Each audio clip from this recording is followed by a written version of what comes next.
বুদ্ধিমত্তার ব্যবহারে ডিপফেক অর্থাৎ বিকৃত ছবি ও ভিডিও তৈরি যেন দিন দিন বেড়েই চলেছে, যার কারণে বেশি হেনস্থার শিকার হচ্ছেন ছবি জগতের তারকারা। বলিউডের অন্যান্য নায়িকাদের পর এবার সে তালিকায় নাম লেখালেন জনপ্রিয় অভিনেত্রী মৃণাল ঠাকুরও।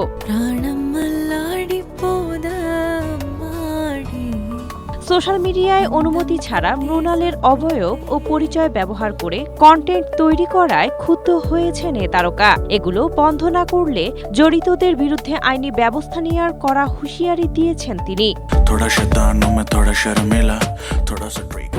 স্ট্রবেরি সুপার ডটেড ও ক্লাসিক ভ্যারিয়েন্ট সেন্সেশন জাগুক শিহরণ। সম্প্রতি নিজের ইনস্টা অ্যাকাউন্টে এ নিয়ে একটি সতর্কবার্তা দিয়েছেন মৃণাল। নির্দিষ্ট কোনো ঘটনার বর্ণনা না দিয়ে মৃণাল সরাসরি লেখেন, আমার অবয়ব ব্যবহার করে ডিপফেক কন্টেন্ট তৈরি বা শেয়ার করা বেআইনি ও অগ্রহণযোগ্য।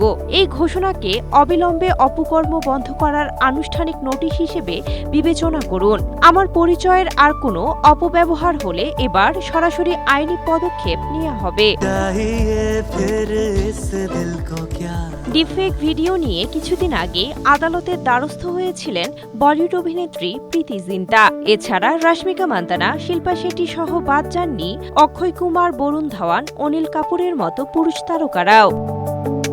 অনেক বলিউড তারকাই এর প্রতিবাদ জানিয়েছেন। প্রযুক্তির অপব্যবহারের বিরুদ্ধে কঠোর শাস্তির দাবিও করেন তারা, যার কারণে এর অপরাধে কয়েকজনকে গ্রেপ্তার করেন পুলিশ। Platform where films from Cynthia Akhtari, Asia post.